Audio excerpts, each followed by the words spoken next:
Bienvenidos al podcast de Aleph, un espacio para hablar de inteligencia y seguridad.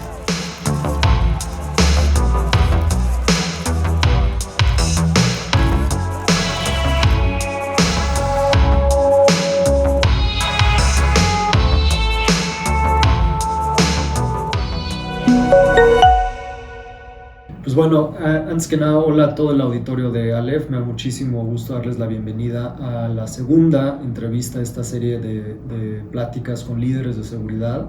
En esta ocasión me da muchísimo gusto darle la bienvenida a Jovan Gálico, Head of Security de Nestlé México. Jovan, bienvenido y muchísimas gracias por el espacio.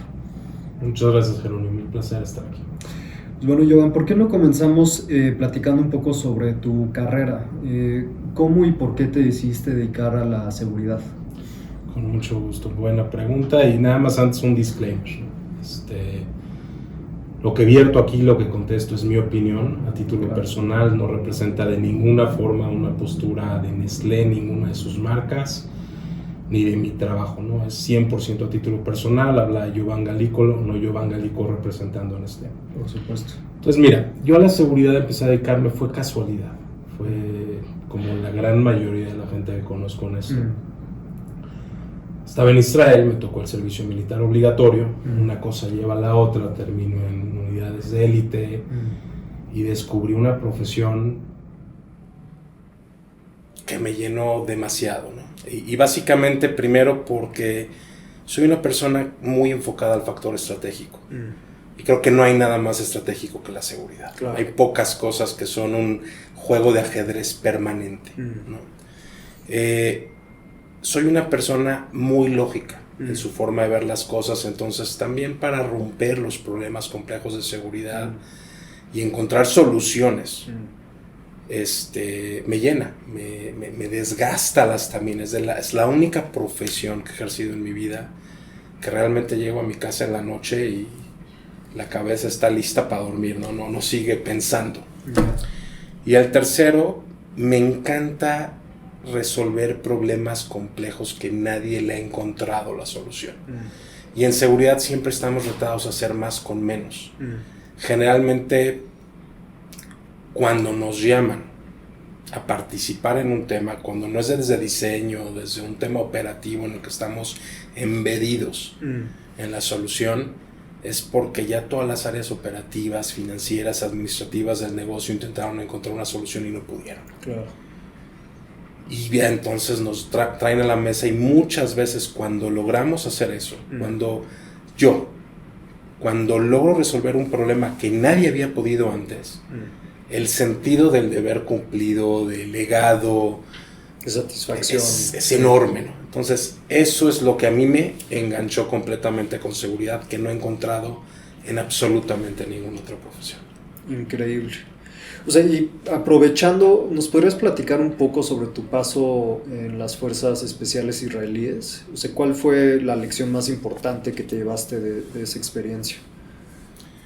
Mira, fue muy formadora, ¿ok? Me hizo lo que soy ahora. Mandaría a mi hijo, ¿no? A menos que él quiera. Pero te compartiría una partida en dos, ¿ok? Realmente la capacidad del ser humano es infinita. ¿A qué voy con esto? Tú decides cuándo darte por vencido. No hay nada que no puedas lograr. Y ojo, las batallas más importantes en esta vida, las que más trascienden, generalmente no se ganan solo con estrategia, con inteligencia o con decisión, sino con resiliencia. Y gana no el que tuvo la mejor estrategia, el que pudo adaptarse mejor y seguir a pesar de todo. Entonces esa sería la una. ¿Y a qué voy con esto? Los milagros o la magia realmente sucede no cuando hay una planeación perfecta, sino cuando operas bajo la base de que el fracaso no es posible. Realmente se abre una dimensión completamente diferente, sacas lo mejor de ti, pensando en la curva del estrés óptimo, te pones ahí en donde realmente estás retado y generas soluciones que de otra forma no hubieras tomado los riesgos o no hubieras hecho que funcionaran. Y dos, también mejoras tu planeación. Porque si el fracaso no es posible, tu tolerancia al riesgo va a ser mucho menor y te vas a obligar a salir con un plan que realmente te dé las opciones de ganar, ¿no? Y todo esto viene de ahí, viene de esa escuela, que como sabes, ahí estamos en desventaja numérica. Claro. Somos un país muy chico, sí, muy pequeño, con muchos enemigos, con un poder económico avasallador alrededor. Entonces realmente siempre operamos bajo esa base. No puedes perder. Y la mejor batalla, la primera es la que nunca peleas, la segunda es la que solo peleas cuando vas a ganar. Si no, mejor que te alcancen. O sea, y en ese sentido, digo, obviamente tuviste esta carrera muy extensa en sector militar, luego en sector público, pero luego transicionaste hacia el sector privado. ¿Cuáles dirías que son las principales diferencias en términos de los retos que enfrenta alguien que trabaja en temas de seguridad en el ámbito público con respecto al ámbito corporativo? Okay. Siendo muy resumido y muy cauto de no meterme en temas políticos, a final de cuentas, los profesionales de los dos lados están buscando trascender y hacerlo mejor y dejar un legado. Eso sí es lo primero que quiero establecer. A través de mi carrera, en todas mis interacciones con el sector público, con muy contadas excepciones he encontrado gente que está ahí buscando dejar un mejor país. Y algunos inclusive asumiendo un sacrificio con la parte del estigma que viene con el servicio policial, judicial y todo ese tema, sobre todo en México y Latinoamérica, ¿no? Ahora, entrando, la diferencia es plan de carrera y preparación. ¿Okay? En el sector privado hay muy pocas cajas. Entonces, realmente para trascender, y como el enfoque es a resultados, tienes que prepararte, crecer y tener mucho ese enfoque de entender las bases científicas. Claro. Porque el que te diga que la seguridad es criterio, perdón quien se ofenda, pero deja de hablar con él. No, no es criterio. Hay maestrías, hay doctorados en seguridad nacional, hay demasiada ciencia que básicamente empezó a detonar y a ser claramente mostrada científicamente desde los 70s, ¿no? Entonces, esa es la diferencia, la preparación. ¿Okay? No significa que la gente en el sector público no esté preparado, pero sí el tema de que no están enfocados a resultados, porque es más político el tema. Y el tema de que cada 4, 6 o 5 años tienes un cambio de gobierno, en algunos estados hasta 3, no te da mucho tiempo de generar una trascendencia y de que haya continuidad en los proyectos. Y generalmente el nuevo que entra trae a su gente de confianza y eso rige la agenda, ¿no? Aunque todos vienen con buenas intenciones y con proyectos, pero es muy difícil cuando hablamos de los factores macro, desde nivel estado hasta nivel país, generar un impacto serio en la estrategia en 3, 6 años. O sea, es imposible. Y si desglosamos un poquito más al sector público, que está muy estigmatizado, mira, yo sigo la escuela y concuerdo con el análisis de Alejandro Houpan en el tema, y creo que el resultado de la inseguridad que prevalece en México y la falta de Estado de Derecho prevalece de 4 factores. No tiene que ver con la gente y su preparación. Básicamente el primero es un error de diseño. Si a ti te asaltan en la carretera, vas de aquí a Querétaro y te asaltan en la carretera, ¿a quién castigas con tu voto? ¿Al municipio, al estado o a la federación? No queda claro. No hay un responsable, claro. No hay a quién pedirle cuentas, ¿no? Y siempre cuando entras en esos temas, la federación te manda con el estado te manda con el municipio y no sales jamás de esa vuelta, ¿no? 2, hay un cuello de botella de diseño que es, en mi opinión personal, la base del estado de impunidad que percibimos, que es todo el tema del Ministerio Público. Tienes cerca de 4,000 ministerios públicos en el país y cerca de 350,000 policías, 50 absolutamente a todas las corporaciones. Y nosotros estamos generando un cuello de botella donde mandas a poner todas las denuncias en 4,000.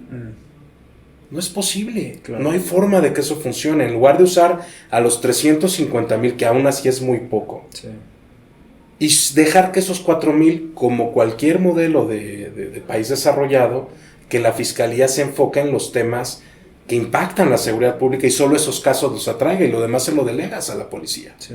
Y entonces le exiges a la policía, ¿no? Entonces ese es para mí el segundo punto. El tercero va a sonar muy feo, pero es una realidad. Tenemos la seguridad que pagamos. Somos uno de los países que menos gasta en la OCDE. Sí. Gastamos una tercera parte de lo que invierte Brasil o Colombia. Entonces, ¿cómo queremos tener un mejor resultado si hay una carencia terrible de recursos? Claro. Y esto es sistémico, Claro. No es algo que haya sucedido ahorita. Y por último, la estrategia de botas en el terreno nunca va a funcionar. Porque si comparamos, por ejemplo, los datos con España, territorialmente nosotros necesitaríamos más de 500,000 policías para tener la base mínima necesaria para poder hacer funciones de seguridad pública. Hoy día la Guardia Nacional, creo que incluyendo a los militares, no pasa de 125,000 elementos. Entonces no funciona, ¿no? ¿Cómo lo atacas si hace falta recursos, ¿no? Entonces, a pesar de esto, sigues encontrando gente en el sector público que está buscando cómo hacer que las cosas funcionen y cómo resolver este problema que su base es política. Claro. Y estamos intentando resolver en la ejecución o en la operación. Claro. Hay que ir atrás, hay que ir al fondo, resolver realmente el tema de gobierno, y me refiero gobernanza, no el partido ni la política. Sí. Y haciendo eso, pues probablemente entonces podríamos empezar a ver un servicio público enfocado a resultados, ¿no? El último tema ahí para concluir es el servicio profesional de carrera. Dime cuántos de los mandos, y otra vez no es crítico ni es político, de los mandos que existen en secretarías de seguridad públicas, federales, estatales, municipales, vienen de un proceso de servicio público de carrera, que hayan empezado desde abajo hacia arriba, que tengan formación, que tengan conocimiento de las bases científicas que rigen la aplicación de las estrategias, el diseño y la aplicación de las estrategias de seguridad.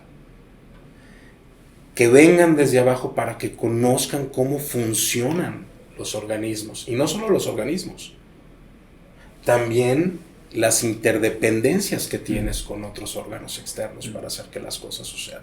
Claro. Pero, o sea, en ese sentido, ¿sientes que en el sector privado sí te da como profesional de seguridad ese sentido de carrera, de formación, de transversalidad? Es la única forma de que vas a subir. Ya.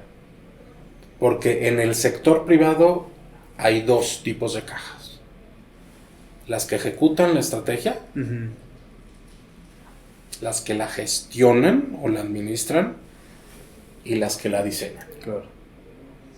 Y si tú no estás preparado, no va a haber forma, uno, de que puedas analizar el problema en los datos, utilizando no solo ciencia de datos, sino también inteligencia, bases de datos públicos, lo que Aleph hace, por ejemplo, que es súper valioso para mí, es la base de datos privada más grande que existe en México de delitos georreferenciados. Entonces, si tú no estás preparado para análisis estadístico, ¿ok? Llamémosle inteligencia. Sí. Y B, una vez que tengas tu Pareto y tu base, tener el conocimiento y las herramientas para poder llegar a la causa raíz haciendo Ishikawa, 5Ds, la metodología que tú prefieras. Sí. Y una vez que llegues a esas causas raíz, no conoces la base científica de sociología, seguridad, ciencias militares, etcétera, para entender cómo se diseñan los controles que impactan o afectan a estas causas raíz, nada te va a funcionar y no vas a dar resultados. Claro. Entonces, ¿cómo vas a diseñar una? Y mucha gente logra dar el brinco de administrador a diseñador y no dura, porque intentan copiar lo que funcionó en la otra empresa, y cada empresa, cada operación tiene sus necesidades muy particulares, porque en seguridad los recursos no son finitos. Sí, no. De hecho, somos la última prioridad. Si estás haciendo bien tu trabajo como director de seguridad, debes de ser la última prioridad. Solo te vuelves crítico cuando hay un riesgo que no pudiste mitigar y se materializó. Claro. Eres estratégico. Y entonces siempre debes de estar operando no en mitigar todos los riesgos, en poder identificar realmente los riesgos que pueden afectar la consecución de los objetivos de misión críticos de la organización y del negocio. Sí, o sea, el Pareto en el riesgo, ¿no? Pero no solo el Pareto en el riesgo, no estamos hablando de los riesgos más grandes, estamos hablando de los riesgos más grandes que si se materializan impactan el plan de negocios y los objetivos estratégicos del negocio. Si no estás en una organización que hace logística, no te importa el robotransporte. Claro. ¿Sí me explico? Sí, entonces, no, totalmente. es realmente qué es relevante al negocio. Entonces, si no tienes esa preparación, va a ser muy difícil que puedas ocupar. ¿Qué te gusta que haya a nivel directivo en México, en el sector privado? ¿100, 200 cajitas disponibles? Sí. De un sector que tiene a cientos de miles de profesionales. Claro. Entonces, la preparación, la competencia es muy agresiva. Y ojo, no solo en la parte análisis de información estratégica, seguridad, comunicación, liderazgo, sí, negocios. los soft skills, ¿no? Claro. Puedes tener un excelente plan, pero si no sabes comunicarlo y comunicarte a todos los niveles de la organización, porque tienes que hablar desde un CEO hasta un coordinador, que es el que al final de cuentas va a aplicar tu plan. Claro. O sea, y hablando de preparación, digo, tú has tenido ya dentro del sector corporativo pues una carrera muy diversa en términos de los sectores en los que has trabajado, ¿no? Desde el sector automotriz, logística, bueno, obviamente alimentos y bebidas. Y en ese sentido, para profesionales de seguridad que están comenzando su carrera, ¿qué ventajas le ves a justo tener un camino, digamos, muy heterogéneo a través de distintos sectores? O sea, ¿qué tan transferibles son los conocimientos de un sector a otro? Ok. Sin que me cataloguen de que le estoy diciendo a las nuevas generaciones que se vuelvan en job hoppers, okay, porque no va por ahí. También es importante en tu trayectoria consolidar, generar raíces, durar algún tiempo para que tu visión se materialice, ¿no? Claro. Para mí es crítico y es indispensable. No por el tema de lo que te brinda, de que sea necesario tener esa experiencia para pasar al siguiente nivel. Pero, o sea, yo sí cuentas el total de áreas en las que he participado en mi carrera o verticales, son 11. Y fue de diseño. Cuando yo me casé con la seguridad, cuando yo decidí que me encantaba la seguridad, dije, mi visión era quiero convertirme en uno de los profesionales más capaces y más reconocidos.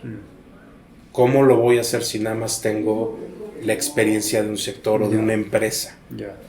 Entonces, logística vas a aprender cosas, tech vas a aprender otras, o sea, inclusive en los roles que tuve de consultor de gobierno, cada uno me dejó y me enseñó a hacer las cosas diferentes y nuevamente te ayuda primero a construir esos soft skills. Si hablamos de comunicación, si hablamos de liderazgo, si hablamos de visión de negocio, te lo va construyendo, te va dando más amplitud de mundo. Y dos, a la hora de enfrentar problemas que nadie ha podido resolver, tienes muchísimas más herramientas en tu baúl de cúmulo de experiencias. Es lo mismo que leer. A más libros lees, más visiones y opciones, herramientas para resolver problemas obtienes. Entonces, cada industria en la que yo he estado me ha dejado algo bueno y malo. ¿No? O sea, y profundizando con este tema de la preparación, digo, obviamente los distintos sectores en los que has estado pues han contribuido enormemente a tu formación como profesional, pero imagino también han habido figuras específicas a lo largo de tu carrera que han contribuido a tu preparación. ¿Quiénes han sido esas personas? Muy buena pregunta. Y quiero iniciar con, si no estás aprendiendo de nadie, ojo, Los libros son importantísimos, estudiar es importantísimo, pero identificar las oportunidades de aprendizaje y la gente que puede aportar algo a tu vida es crítico. Y no lo quiero llevar a un grado de mentor o de coach, y menos ahorita que está de moda los coaches de todo. Y también mentor, es muy difícil conseguir un mentor porque requiere mucho tiempo y mucho trabajo del mentor. Entonces, sin platonizarlo tanto, hay que saber identificar a esa gente y tener el radar bien abierto para absorber todo lo que les pueda sacar. Y hay muchísimos, y no todo es para arriba. Yo he aprendido de arriba, de abajo, de un lado, del otro, de todo. Es más, hasta de sobrinos, de mi niño. Me ha dejado excelentes aprendizajes a veces, pero ya enfocándonos, he tenido muchísimos. He tenido la fortuna de ser alguien muy curioso, muy movido, muy dinámico en mi perfil, en mi base.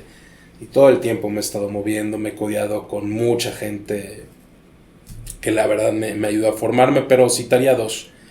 El primero es Tal Russo, y sí, googleenlo. Era un general cuando estaba en Israel, yo cuando estaba todavía en infantería. Y es una de esas personas que tú las ves y te enamora, o sea, te encandila de una forma increíble, ¿no? Y obviamente esa gente no es natural, es hecha. Entonces me acerqué mucho a él y de él aprendí lo que significa el carisma. Y no quiero decir que soy carismático, él sí lo era y logró dominarlo, y lo importante que es el carisma en la parte de comunicar y ganar aliados, ¿no? Y conectar y generar tu network.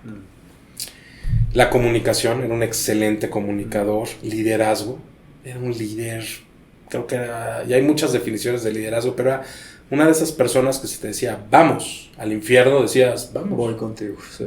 Pero yo me quedo, pues voy por ti, pero no vas a regresar, acuérdate de mí. O sea, era impresionante la forma en que, perdón, pero te engatusaba. O sea, increíble. Y él siempre lideraba con el ejemplo. Entonces de él me llevé eso, siempre haz lo que predicas. No prometes algo que no vas a cumplir, no digas algo que no vas a hacer, y no pidas algo que tú no harías. ¿No?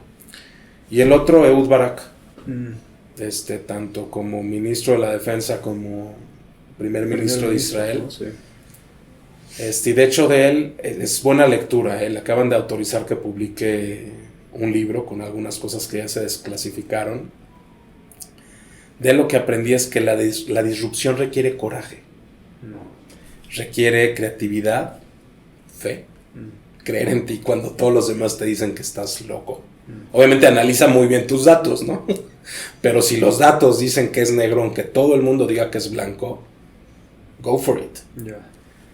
Y lo más importante, jamás vas a ser disruptivo, ni vas a generar un legado, ni un cambio trascendental, ni romper el status quo, ni lograr siquiera atravesar un paradigma si no entiendes que a veces las reglas se tienen que flexibilizar. O sea, yo era demasiado cuadrado cuando me crucé con él en el camino y me empezó a platicar de algunas cosas clasificadas, pero me decía, Giovanni, o sea, si tu creatividad la metes en la caja de las reglas, automáticamente le estás matando. Interesante, porque además él tiene un perfil militar, ¿no? O sea, no fue de los que participó en la operación esta de Múnich, o sea, era un militar hecho. Qué interesante que haya tenido esta mentalidad de creatividad y de flexibilidad. Súper militar, unidades de élite, la más respetable, o sea, es un cuate que... Pero... es que él es así, y de él aprendí eso. O sea, es muchas cosas más, por favor no digan, no podemos encasillar un personaje tan amplio en algo tan pequeño. Pero él, los mayores logros que tuvo en su carrera fue cuando agarró y dijo, ¿qué se tiene que hacer? Que nadie puede. ¿Cuál es la solución que tenemos que generar? Y no me importan las reglas, no me importa nada, es realmente cuál es el fin. Y entonces empezamos a diseñar la solución. Te pongo un ejemplo, la estrategia de salir de los territorios ocupados cuando fue primer ministro. No hubo nada más controversial en la historia de Israel. ¿Sabes lo que es para alguien utilizar el ejército? Y otra vez, no me voy a meter en temas políticos, para ir a desalojar comunidades, para entregar el territorio. Es un tema muy cañón, pero él diseñaba soluciones en base a qué se necesita hacer. Primero, sé creativo, olvídate de las 3 dimensiones, sé creativo, entiende el problema, diseña las soluciones, y de ahí, ya una vez que tengas las soluciones que son posibles, busca cuál es la más viable. Ya. Oh, bueno, pero qué cosa tener de mentor a una figura así. El líder. Ojalá hubiera sido mi mentor. Ahorita yo ya andaría en Mercedes y en helicóptero. Tuve la fortuna de estar cerca de él, y otra vez, si tú estás receptivo, agarras mucho. Y eso fue lo primero. Yeah. Y yo viniendo de una estructura tan cuadrada, en eso fue lo primero que chocamos, ¿no? Porque yo llegaba y le decía, es que esto, es que el otro, es que acá, es que allá, es que acullá, y específicamente estoy hablando de la caja que te ponen. Y él me decía, tú no vas a tener éxito ni vas a generar soluciones mientras no primero veas qué es lo que tienes que hacer para lograrlo. Ya. ¿Y del mundo de seguridad corporativa, alguna figura que te haya impactado de manera particular? Todos. O sea, realmente si nos vamos por ahí, híjole, esto va a durar 7 horas. Porque todos tienen sus características, todos tienen su historia, todos tienen su perfil. Y de todos puedes aprender algo. Absolutamente todos. Ya. O sea, desde un José Musi, que para mí es uno de los perfiladores, psicólogos, es una biblioteca andante. Lo respeto muchísimo.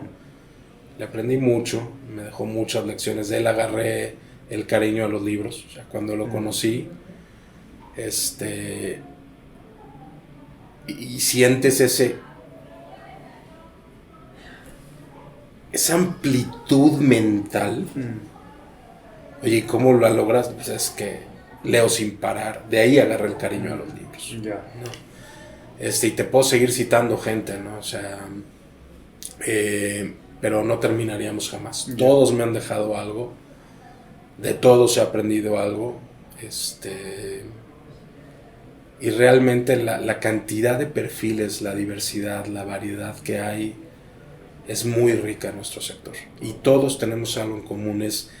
Nos motiva mucho y nos mueve esa parte del sentido del deber cumplido. Ya. O sea, y digo, creo que otra cosa también que contribuye muchísimo a la formación de profesionales de temas de seguridad es pues las crisis, ¿no? Los retos. O sea, y en ese sentido quería preguntarte cuál ha sido la crisis más seria que has enfrentado y cómo la resolviste. Ok, mira, crisis, gracias a Dios hace un buen rato que no tengo una así fuerte, ¿no? Pero y entonces hablemos de retos, ¿no? Y eso también significa, creo que hemos hecho bien el trabajo, ¿no? Nos han materializado.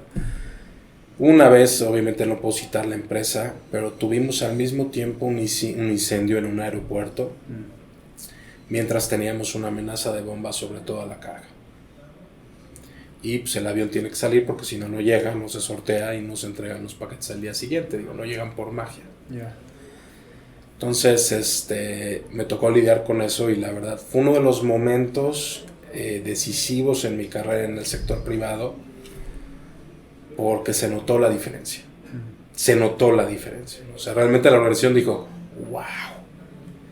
¿Cuáles fueron los factores? Pues bueno, lo primero es, y aquí parte de lo que he aprendido de otra gente es una analogía que me gustó mucho, que una vez alguien me enseñó, es el manual, que hoy día ya es un iPad en los aviones para las emergencias. Trae todos los procedimientos de emergencia que se deben de seguir independientemente de lo que sucede en el avión, porque si te equivocas, te mueres. Claro. Otra vez, el fallo no es una opción, el fracaso no es una opción. si algo no funciona bien, el manejarlo correctamente es la diferencia entre que aterrices o que todos se mueran. Y alguien me dijo que la primera instrucción en cualquier ojo, o sea, que dice, si te aparece el check engine y el foco 47 y el foco 35, vas a la página 135 del manual, llegas a tu checklist y la primera instrucción en todas es confirma la información. Porque si por la presión actúas en una percepción o algo que asumiste, ya es la diferencia entre una urgencia, una emergencia, una catástrofe. Claro. ¿No? Y lo segundo es un problema a la vez. Esto lo agarré de la escuela israelí y algo que te enseñan ahí, agarran y te lo ponen así. Supongamos que ahorita nos dicen que hay una bomba en el edificio. ¿Qué haces? Pues evacuar. Claro. Si ya confirmamos y la vemos, está haciendo tic-tac, tic-tac y en un minuto va a explotar, vamos todos para afuera. Sí. Oye, pero lleva 3 minutos desalojar el edificio. Pues no importa, vamos todos para afuera, de la mejor forma que podamos, porque si no, de todas maneras se van a morir. Y justo cuando empiezas a ver a la gente que está saliendo, llegan terroristas con AK-47 y empiezan a disparar a la gente que está saliendo, ¿qué haces? Pues seguimos saliendo. Claro. Porque las probabilidades de cuánta gente va a recibir un balazo y se va a morir allá afuera, contra las probabilidades de cuánta gente va a morir con un edificio encima, sigo prefiriendo esas. Entonces, la lección aquí es un problema a la vez. No te adelantes, sobre todo en crisis, en problemas complejos, intentamos ver muy lejos. Eso es forecast, eso es planeación, pero ahorita lidia con lo que está enfrente. Entonces yo tenía incendios, estaba acercando a los tanques de combustible, tenía que decidir si evacuábamos el sitio, pero necesitaba a la gente para revisar los paquetes, para que pudiéramos confirmar que todo estaba bien y levantar el avión. Si no, imagínate, explota en el aire o explota aterrizando en Estados Unidos. Se acabó la marca. Claro. No. ¿Qué hacemos? Pues primer reloj, a ver qué tan lejos está el incendio de los tanques. ¿Ya evacuó el aeropuerto? No, entonces aquí seguimos. Mandé una persona al aeropuerto. Tu función va a ser en cuanto el aeropuerto cierre operaciones, me notificas inmediatamente y nos vamos todos. Yeah. Y mientras tanto seguimos trabajando. Y estábamos revisando toda la carga, pero se nos acababa el tiempo. Y entonces yo agarré y dije, el avión, tenemos que tomar una decisión. Y la mayor autoridad en la organización, agarré y dice, se quedó congelado. Estábamos en la mesa de crisis y no podía tomar la decisión. Le dije, entiendo, y fíjate, también ahí hay que entender tu función de líder y tu función de rol. Entonces yo agarré y les dije a los que estaban en la mesa, entiendo que ninguno de ustedes puede tomar esa decisión por el costo político que lleva. Entonces yo lo estoy decidiendo ahorita, es una decisión de seguridad, ese avión no despega hasta que no estemos seguros de que no hay una bomba adentro. Y cárguenme a mí el problema. Si no están de acuerdo allá, si quieren correr a alguien, también ese es mi rol. Soy su chivo expiatorio. En ese momento se mandó la decisión que seguridad no permitía que el avión se iba, todos miedosos. Y obviamente la respuesta del corporativo fue completamente de acuerdo. No puedes levantar, arriesgar un avión, por supuesto, una tripulación y un país y la seguridad nacional, ¿no? Claro. Pero esos fueron, ¿no?, los elementos. Y la organización de fondo dijo, ¿qué onda con este niño? Porque en ese entonces yo creo que yo tenía 25 o 26 años, pero viene de la formación que agarré en Israel, ¿no? Y claro, de estas reglas y de estas herramientas que habías adquirido. Entonces, cuando ves que la gente se congela, si tienes la información validada, ya sabes que el motor se está incendiando, ¿no? O sea, sí. no es que falta gasolina, sí, no. Es, hay llama, está prendido el foquito, sí. Ya te asomaste y viste llamas. Y lo que dice el procedimiento es que le tienes que jalar al extinguidor, pero al de al lado, que es tu jefe, le da miedo. También eso es ser líder. Claro. Y decir, ¿sabes qué? Tú no te preocupes, yo asumo toda la responsabilidad. Y rompes la parálisis organizacional, ¿no? Ahora, entrando a retos, fíjate que hace un muy buen rato, que no sé por qué, pero generalmente las empresas que se me acercan son las que tienen un problema muy difícil que resolver. Yo lo que le diría a la gente es, hay que seguir una metodología en el diseño de la estrategia. Y el primer punto es análisis de datos, inteligencia, bases de datos, información, fuentes. Si no tienes acceso a toda la información, jamás vas a poder entender cuáles son las causas raíz. Entonces, inviértele muy bien para enfrentar un reto complejo. No solo es rómpelo en pedazos y todo lo demás, pero el primer paso que tiene que estar muy bien, y regreso al ejemplo de la crisis, es confirma tu información. Sí, ahí es donde entender qué está pasando, ¿no? Y entenderlo bien. Claro. Porque si alguien tiene una gripa y tú le das diagnóstico de que es cáncer terminal fase 3 y lo mandas a radiaciones, no vas a durar mucho ni vas a llegar a ser cabeza del instituto se me fue cómo se llama el doctor que se dedica a eso, de otorino escogiste el más difícil de todo. Sí, ya tiene al más complejo, ¿no? Pero bueno, entonces necesitas información y ahí es donde, y no es comercial, pero ahí es donde herramientas como la que tú comercializas son críticas. Porque si tú vas a CNSP, si tú vas a gobiernos de estado, vas a obtener cierta información, pero no toda. Entonces, herramientas que realmente tienen muchos datos, te van a pintar una imagen muy diferente. Y si además le puedes aplicar filtros para enfocarte realmente a tu problema, porque te lo dije, el problema de empresa X, o sea, pongamos un ejemplo, el problema de Nike en logística no es el mismo que el de Rolex. Claro. ¿No? Y si tú haces el análisis más enfocada a footwear o sportswear, te va a dibujar un mapa completamente diferente, sí, y entonces no era gripa. Sí. Era que ayer le puso mucho hielo a las cubas, ¿no? Claro. Entonces ni siquiera le tienes que mandar antiviral. Claro. Entonces, confirma tu información, haz muy bien tu análisis. Esa regla de 30% planeación, midamos 2 veces antes de cortar, es la base. Si tienes el diagnóstico mal, tu estrategia no va a funcionar. Sí. Ya una vez que tengas la información para hacer el diagnóstico, es importantísimo utilizar las herramientas que existen, los 5Ds, diagrama de PS, los 5 porqués, la que más te acomode, pero hazla hasta llegar a la causa raíz. Claro. Y generalmente vas a terminar con 1, 2, 3. Si tienes más de 5, no estás haciendo bien el análisis o está mal tu información. No estás siendo enfocado con precisión de francotirador. Sí.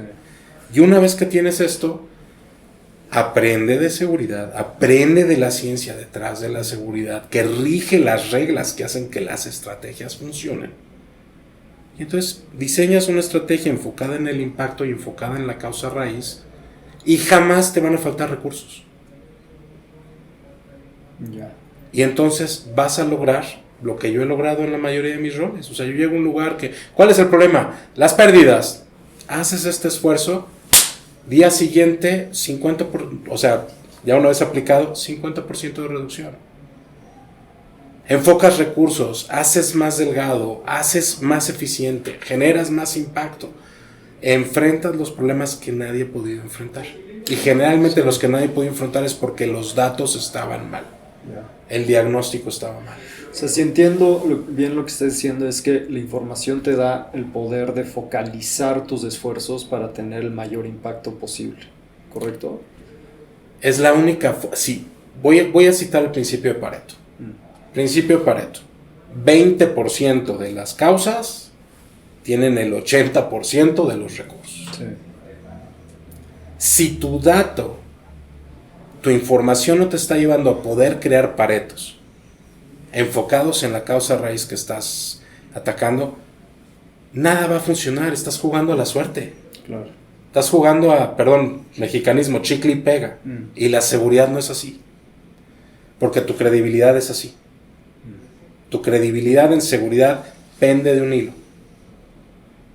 Muy rápido se olvidan tus éxitos, pero tus fracasos sí, inmediatamente hacen mella. Claro.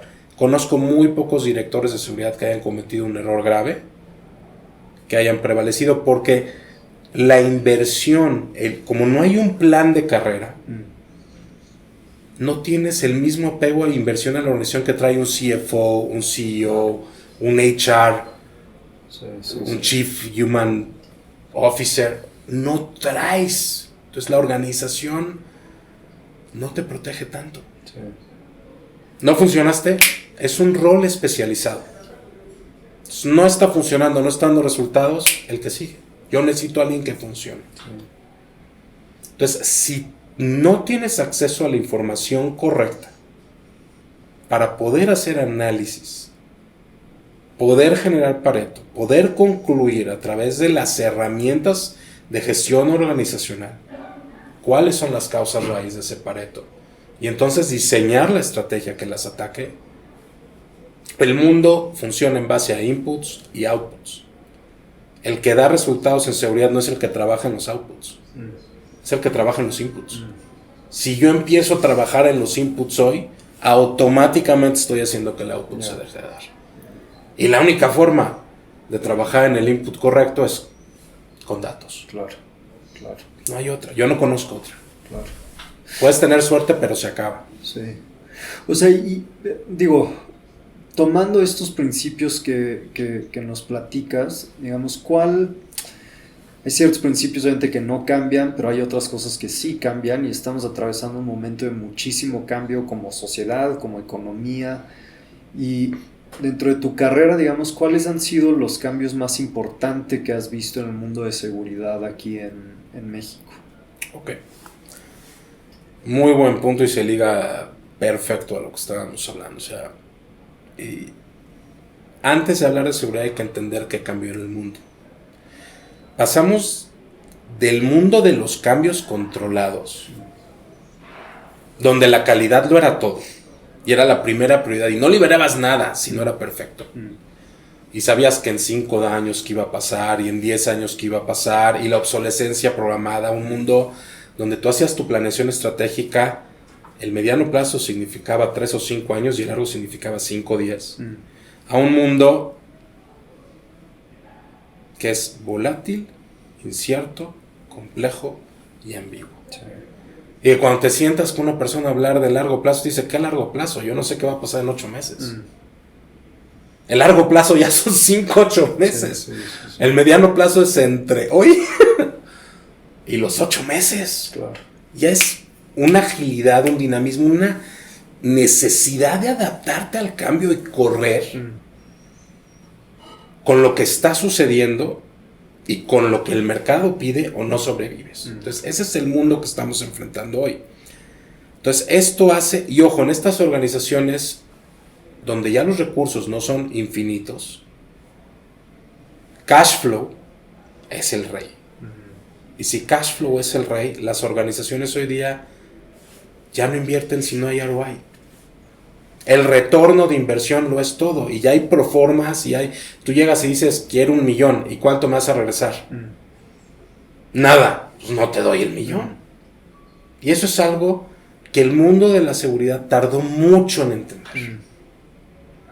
Seguíamos hablando de riesgos, de qué te puede pasar. O sea, para mí la vieja escuela está muerta. Aventarle guardias a los problemas, resolver todo con más guardias, con más custodias, inclusive por ahí me tocó una vez una persona que me presentaba el cómo hablaba con ejecutivos que decía, mira, yo les digo que yo soy un criminal pero con corbata. Digo, ¿qué? Sí, a mí me vas a dar dinero para que el criminal que trae navaja o pistola no te roba. No, pues, muy buena filosofía, a ver qué tan lejos te lleva, mijo. Yo creo que está equivocada, ¿no? Entonces, hoy día, ¿qué es? ESRM es la base. Enterprise Security Risk Management. Los negocios están ya muy familiarizados con el Enterprise Risk Management. Nada más le estamos metiendo el security. Y esto a lo que entra es otra vez. Y esto tiene que caer en los profesionales de seguridad. Ya no son todos los riesgos. Son los riesgos que pueden impactar en las prioridades estratégicas del negocio. Si tú estás hablando de un riesgo y no tienes réplica, no tienes aliados en el Board of Directors, significa o que te estás comunicando mal o que no estás atacando un tema estratégico. Porque no hay recursos para atacarlos todos, ¿no? El enfoque tiene que ser impacto. Y hay otra palabra que viene del mismo ESRM, que es el ROSI, ROSI. Es lo mismo que ROI, Return of Investment, retorno de inversión, pero esta es Return of Security Investment. Y hoy en seguridad lo que tú tienes que hablar es de cada peso que me das, ¿yo cuánto te regreso? Y lo explico así, o sea, yo así se lo explico a mis direct reports. Les digo, a ver, dame 500 pesos. Gracias. ¿Me vuelves a dar 500 pesos? No. Sí, no. Dame 500 pesos y en un año te regreso 1500. ¿Cuánto me darías? No, pues todo mi sueldo. Claro. Está padrísimo, ¿no? Eso buscamos todos. Por ejemplo, sin entrar en información confidencial, nada más una parte, mi estrategia de seguridad en transporte, yo regreso 6.75 pesos por cada peso que me dan. Y así lo medimos. Dime qué área en el negocio es tan rentable. Y tenemos brutal. que entender que o generas ingresos o ahorras gastos. Eso es lo que te da una permanencia en la organización. Y yo no soy ventas. Entonces, si me estás dando un peso y a través de eficiencias e impacto te estoy regresando 6, no tenemos márgenes en ningún producto de ese tamaño, ni ninguna organización. Sí, no, claro. Entonces, la escala, y aquí la automatización es clave. Y te voy a poner un ejemplo. Hablemos de lo que tú haces, Aleph. Yo, ¿por qué cuando me lo presentaste dije, lo quiero mañana y es un no-brainer? Escala. No solo la información y el valor que contiene. Sentar a una persona a analizar esto y que me genere un Pareto, le lleva 3 semanas. Claro. Con tu herramienta en 2 clics ya lo tengo. Me estoy ahorrando una persona y tengo la escala mundial. Puedo hacer el análisis que quiera. No importa dónde, pero no. Si mañana me dicen, queremos abrir una playa en Río Bravo, en Juan Valles, donde no hay nadie, yo puedo sacar información para decir cuáles son los riesgos y qué necesitamos hacer y diseñar la estrategia de seguridad. Claro. ¿Ok? Pero sí entiendo, o sea, que hiciste un punto muy importante, que te adelantaste a una pregunta que es un tema sensible para el mundo de seguridad, que es: las áreas de negocio típicamente ven a las áreas de seguridad como un costo. Tú obviamente estás muy lejos de serlo, sobre todo con esas tasas de retorno. Pero ¿cuál sería un poco tu mensaje hacia otros profesionales de seguridad de cómo deben evangelizar a las áreas de negocio para que vean el tema de seguridad no un costo, sino lo que acabas de escribir, es decir, una inversión que te va a traer un retorno? ¿O es también un tema de que los profesionales de seguridad tienen que cambiar de mentalidad? La escuela vieja está muerta. O sea, para mí, el primer punto es: tenemos que aprender a comunicarnos mejor. Y aprender a comunicarnos mejor a todos los niveles de la organización. O sea, sí conozco CFOs, HRBPs, CEOs que van con comunicólogos a aprender. Conozco muy pocos profesionales de la seguridad que lo han hecho. Es un muy buen punto. Regresando a este mismo punto de: yo te cobro para que no te asalten. Cuate, no creo que dures mucho en la organización. O sea, y terminando esa junta, lograste un silencio no porque los impactaste, sino porque todos se voltearon a ver diciendo: no puedo creer que dijo lo que dijo.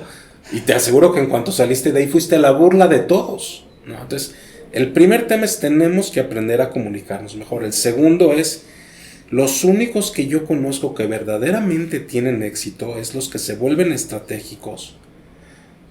Pero para volverte estratégico, estoy hablando de estrategia de negocios. Tienes que aprender a comprender el negocio.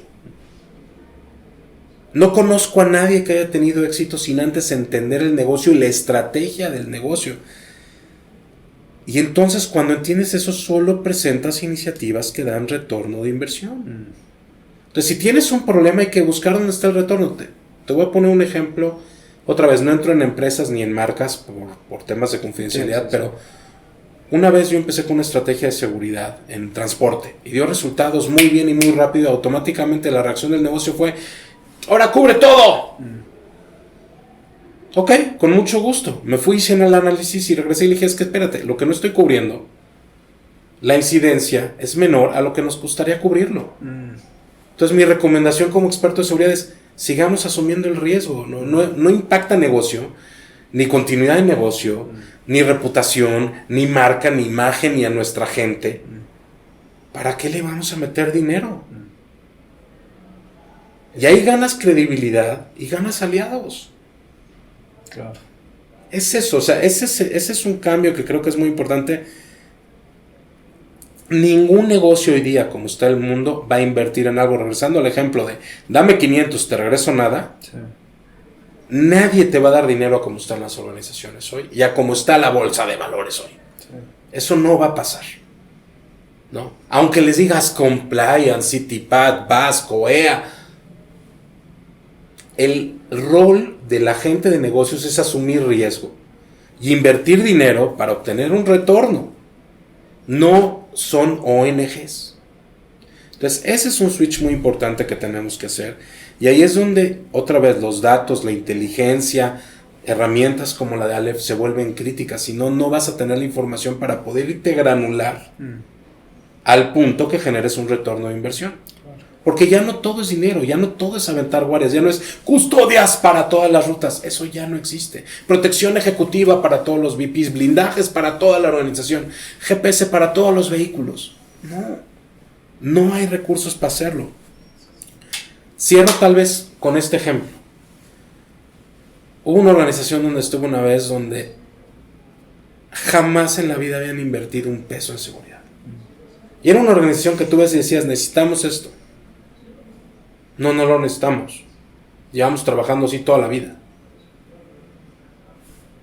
¿Qué haces con eso? ¿Renuncias y te vas? Ok, no estoy hablando su lenguaje. Entonces agarré, me puse a analizar la incidencia. Era una empresa de logística. Hasta que llegué con una ecuación que me permitió ponerle el costo de inseguridad por paquete. Hay que hablar negocios. Hablarle en su idioma, ¿no? Entonces yo agarré y le dije, hoy día tu costo de inseguridad es de 4 pesos con 75 centavos por paquete. Necesito $1 millón para generar esta estrategia y te lo voy a bajar de 4.75 a 2 pesos. Con lo cual el retorno de inversión es en 2 meses. De lo que te vas a ahorrar por paquete considerando nuestro volumen. Cuando lo presenté así, lo que me dijeron es, finanzas, checa sus números. Sí. Se metieron a ver todas mis tablas y dijo, si él entrega lo que dice, Okay. no me explayo mucho, ¿no? Se aprobó esa propuesta en una organización que en más de 50 años jamás había aprobado un peso para seguridad. Aprobaron $1 millón en 2 semanas. Qué bruto. Y 2 semanas por la comunicación. Porque yo hablaba del centro de análisis de información y nadie le gustaba eso. A los 3 días me di cuenta que no conectaba mi mensaje con mi audiencia. Dejé de hablar de centro y dije Centro de Inteligencia Nacional. Y cuando dije Centro de Inteligencia, inmediatamente me dijeron, ya vamos a hacer inteligencia así. Dale, aprobado. Y era la misma propuesta, nada más cambié una palabra. Para no hacer la historia larga, cuando terminé y lo entregué y bajamos no a 2 pesos, bajamos el costo de inseguridad por paquete a 1.50, se invirtieron los papeles. Me habló el CEO, que nunca me había atendido, nunca, ni en mi one-on-one me recibió. Me dijo, Jovan, tú hiciste este proyecto, ¿verdad? Sí. Ok, y eso fue con $1 millón, ¿verdad? Sí. Y si te doy 10, ¿a cuánto lo bajas? Entonces, dinero hay. Pero hay que saber cómo generar un retorno, ¿no? Si generas retorno, hay todo el dinero del mundo. Eso se dedican las organizaciones. De hecho, hay organizaciones en el mundo que pagan dividendos porque tienen más capital del que saben en qué invertir. Sí. Entonces, ese es el cambio que se tiene que hacer. Ya. Y cambiando un poco de tema, Jovan, o sea, tú, digo, además de tu carrera como militar, como funcionario y obviamente como profesional de seguridad corporativa, una cosa que me llama mucho la atención en tu perfil es que eres autor también y escribiste un libro que le recomiendo a todo el auditorio, que se llama Secuestros, Manual para la Supervivencia, que como el título lo indica, pues es un libro, o sea, realmente un estudio muy completo desde cómo prevenir hasta cómo, digo, en caso de que se dé un secuestro, cómo reaccionar ante él. Y ahí mi primera pregunta es, ¿qué te llevó a escribir ese libro? Porque me suena que hay ahí un tema personal importante, ¿no? Gracias. Mira, voy a intentar hacer la historia breve porque ya llevamos un rato en la entrevista y no quiero aburrir a la gente. Regresar, ayudar. Hubo una época en mi carrera que yo me dedicaba a negociar secuestros, del lado de los buenos, no del lado de los malos. Y muchos de mis clientes, no muchos, pero algunos llegaban, sobre todo cuando eran secuestros por equivocación, con el blanco incorrecto, y no tenían los recursos para pagar la consultoría. Y no es un tema de hacerlo pro bono, porque cuando te metes a asesorar un secuestro, necesitas mucho dinero para gastos, para hacer que la investigación vaya rápido, generar la presión y otras cosas en las que no puedo entrar a detalle, ¿no? por el tema. Y dije, tengo que ayudar. O sea, cuando entiendes las bases y entiendes que un secuestro es muy fácil prevenirlo, dije, ¿cómo le ayudo? ¿Cómo le ayudo al país, a la gente, a que tengan la información para que ellos puedan tomar mejores decisiones y tener, otra vez, no criterios, ciencia, que los ayude a resolver los problemas? Entonces, creé un primer manual y me llevó 15 años escribir el libro. Entonces, ese primer borrador lo compartía con amigos, con gente, empresa a la que entraba se lo daba a todos los directivos, y de ahí me daban retroalimentación y me hacían preguntas. De hecho, mi estrategia con ejecutivos empezó a ser de, ¿te preocupas? Y mira, lee esto, cuando terminas me llamas y profundizamos. La mayoría no les gusta leer, ya no me volvían a llamar. Los que sí les preocupaba el tema, de ahí llegaban ya con preguntas muy específicas, y entonces de ahí mejoraba el material. Y así me fui 12 años, hasta que dije, ya está listo. De ahí me puse a buscar editorial, tardé 2 años, hasta que conseguí una buena, porque no estudié filosofía y letras. A mí no me enseñaron a escribir, y si vas a sacar algo, le vas a poner tu nombre, sí, pues queda bien. para siempre, ¿no? Claro. Tiene que estar bien hecho. Sí. Ya que conseguí la editorial que creía que es del grupo de Penguin Random House, pues mando mi libro y me regresan 15 páginas de por qué mi libro es una basura. Okay. Sí, o sea, fue muy difícil. Entonces me tomó como 2 semanas quitarme el golpe al ego. Realmente lo quería tirar a la chimenea y no volver a verlo. Y 2 años más reescribirlo. Renglón por renglón. Y entonces ya lo publicamos. Y perdón, me fui muy largo, pero realmente el tema es eso. Quiero que la gente tenga las herramientas para poder diseñar sus estrategias de seguridad, vivir más seguros, porque la conciencia situacional es importantísima. Justo quería, o sea, digo, el libro está muy muy completo, lo recomiendo ampliamente, lo pueden conseguir en cualquiera de las plataformas, y justo un tema que ahondas en el libro es el rol que tiene esta escuela de la teoría de actividades rutinarias, ¿no? Todo el tema de criminología ambiental. Para los criminólogos o fans de criminología que ven esto, ¿qué rol tiene ese tipo de escuelas en la prevención de secuestros?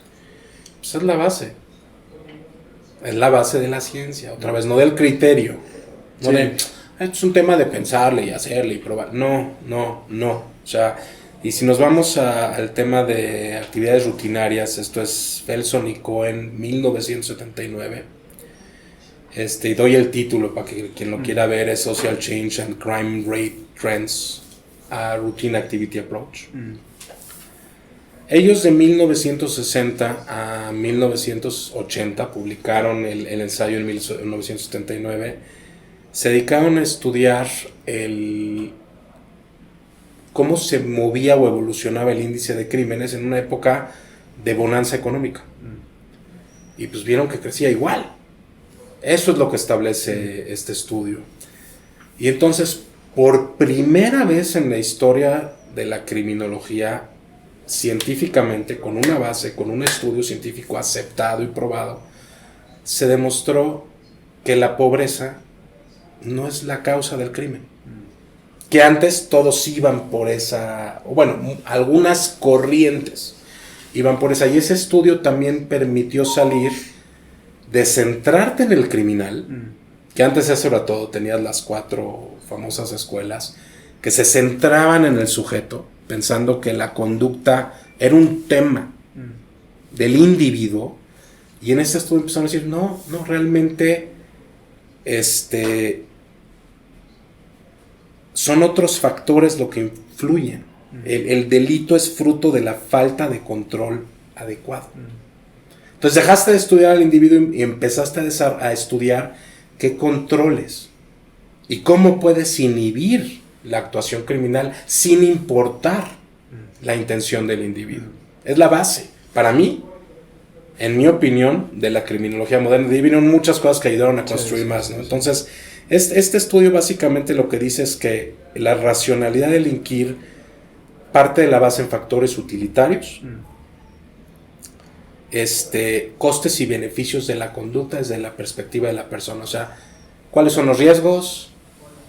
¿Cuánto voy a ganar? Sí, el delincuente es racional al final. ¿Me conviene o no me conviene? Claro. ¿No? Y aquí yo siempre lo explico a la gente, cuando doy pláticas, digo, a ver, se los explico así. Si nos damos un cuarto oscuro, dejo $100 millones en la mesa en un portafolio y apago la luz y la prendo en 2 horas, ¿va a seguir ahí los $100 millones? Pues depende.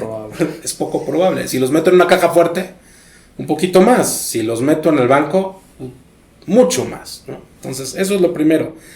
Y la oportunidad es el contexto y la confluencia de factores específicos en un mismo tiempo. O sea, básicamente es, para que un delito ocurra, tú necesitas a un ofensor motivado, así como el triángulo de fuego que nos enseñaron en la escuela, oxígeno, calor y fuente es fuego. Si tú tienes a un ofensor motivado, a una víctima propicia o incentivo, tentación, ¿no? El portafolio con los $100 millones, sí, y la ausencia de un guardián capaz, cuando estos 3 factores convergen en un mismo espacio, ahí es donde se materializa el delito. Y de aquí viene la base de CPTED, Crime Prevention Through Environmental Design, viene muchas de las bases que constituyen la ciencia de la seguridad. Entonces, por eso lo menciono en el libro. Ahora, en el tema del secuestro y cómo se relaciona, pues un secuestro es un delito, a diferencia de un asalto, que un asalto es más oportunista, más impulsivo. Un secuestro es un delito que requiere logística. Claro. O sea, no es de yo salgo y voy a secuestrar a alguien, ok, ¿dónde lo vas a poner? ¿Y quién va a negociar? ¿Y quién le va a dar de comer? Sí. ¿Y cómo lo vas a mantener todo el tiempo que te va a llevar la negociación, ¿no? Y imagínate que secuestras a alguien que está más endeudado que tú y no tiene un peso, entonces ¿para qué valió la pena todo eso? ¿No? Entonces, es un delito que requiere mucha logística y esa es precisamente su vulnerabilidad. No es algo que se arma de la noche a la mañana. Y no estoy hablando del secuestro express, ese para mí es un asalto que dura un poquito de tiempo, ¿no? Entonces, lo que yo propongo en el libro, basado en esto y otras teorías más que ahí mismo pongo y le doy a la gente y las explico y doy bibliografía para que el profesional pueda seguir su camino, sí, y el que no pueda tener las bases para empezar a entender el problema en sus causas raíz y cómo resolverlo. Propongo cómo hacer que la gente genere estrategias que se conviertan en un guardián capaz y también cómo dejar de ser una víctima propicia. Y entonces, si tú te vuelves un blanco más difícil, dejas de ser la víctima propicia, generas una menor tentación, generas un concepto de guardián capaz, ya estás rompiendo el triángulo en los factores que tú controlas. Entonces, puede haber un ofensor motivado todo el tiempo, pero mientras no seas la víctima propicia y existan guardianes capaces, van a escoger a alguien más. Ya. O sea, y en ese sentido, ¿qué rol, si es que lo tiene la inteligencia para prevenir secuestros? Es que sin inteligencia no hay forma de prevenir un secuestro. Esa es la base, otra vez. Como la logística es su punto vulnerable, hablemos de secuestro. No nada más es tema. Mira, muchos agarran y dicen, cambia tus rutinas. Y perdón que lo diga de forma burlona. Sí, de acuerdo, pero ¿cómo cambias rutinas si la misma sociedad... A ver, le hablo mañana al TEC que ya no voy a ir a mi clase de maestría porque voy a cambiar mi rutina y que me den los créditos. Jefecito, sí, mañana no voy a ir a la oficina porque es que estoy cambiando mi rutina. La vida no es así. A ver, dile a la primaria que no vas a llevar a tus hijos. Claro. O que van a entrar en lugar de a las 6:30 a las 7 para que el secuestrador no los vea. No funciona la vida. La vida es rutinaria por definición. Entonces, entrando aquí a los temas antes de entrar a inteligencia. Para secuestrarte una persona necesita contestar 3 cosas. ¿Cómo te va a secuestrar? Sobre eso no tienes control. Y si tienes 10 guarros, llega con 30. Ya es un tema de recursos. dónde te va a secuestrar y cuándo te va a secuestrar. Tú puedes de alguna forma trabajar en el dónde y el cuándo con ligeras variaciones, pero va a haber veces que no los puedes controlar. Claro. Todos los días vas a salir de tu casa. No vas a comprar 7 casas diferentes o como Slim que tiene 4 o 5 en México y a ver a dónde está. O como Salinas Pliego, vas a volar en helicóptero. No todos tenemos esa cantidad de recursos. Claro. Entonces, el cuándo ya lo tienen. Y por eso, más del 90% de los secuestros suceden cercano al domicilio y en la mañana, porque es cuando eres predecible en qué, en dónde y cuándo. La tarde ya no tanto, porque los eventos del día pueden afectar tu agenda. Sí, varían más. Tú casi siempre sales a la misma hora, casi nunca llegas a la misma hora. ¿No? Entonces, si yo quiero trabajar en cuándo y dónde, y quiero prevenir, pero el dónde está, y lo que ya expliqué ya está plasmado, la única forma de hacerlo es con inteligencia. Si yo te digo, vas a fijarte en tu ruta diaria, tu trabajo, y te vas a memorizar todo el trayecto de 30 minutos, todos los coches, toda la gente, todas las paradas, es imposible. Inclusive si yo te digo, viaja atento, esos 30 minutos no es posible. Sí.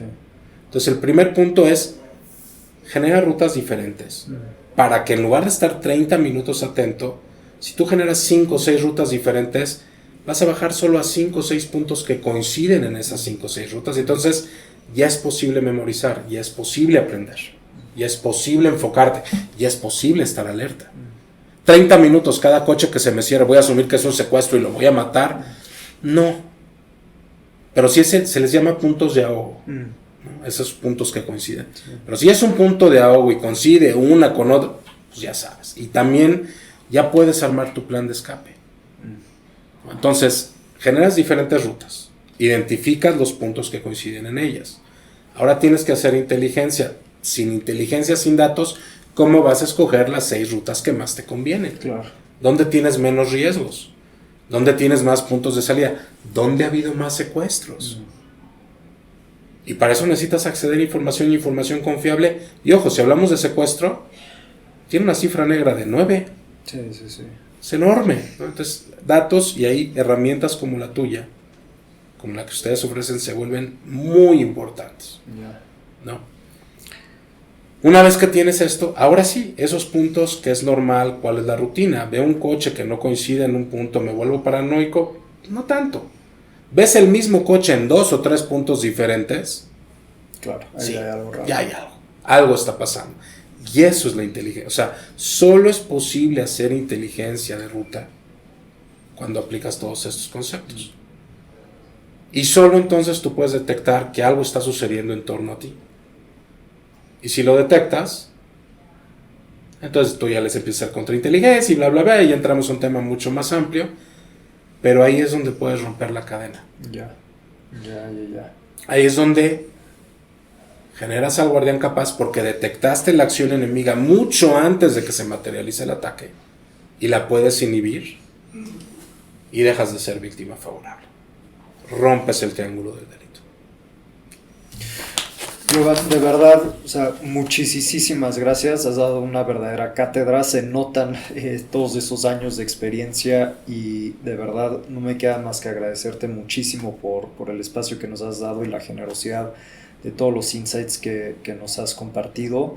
Y pues bueno, sin más, al auditorio de Aleph, muchísimas gracias por acompañarnos y espero nos acompañen en nuestra siguiente entrega de entrevistas a líderes de seguridad. Muchas gracias.